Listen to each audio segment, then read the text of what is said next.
थोर संत श्री दगा महाराज यांच्या जन्म जयंतीनिमित्त मोठा मारुती मंदिर परिसर भक्तिभावाने भरून गेला होता.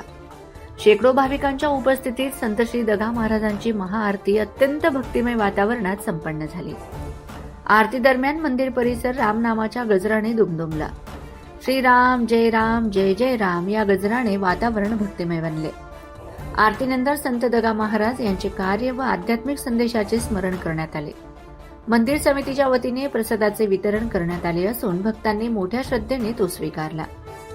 जयंतीनिमित्त मंदिरात विविध धार्मिक उपक्रमांचे आयोजन करण्यात आले होते. भक्तांचा ओघ सतत सुरू असून परिसरात उत्साहाचे वातावरण पाहायला मिळाले.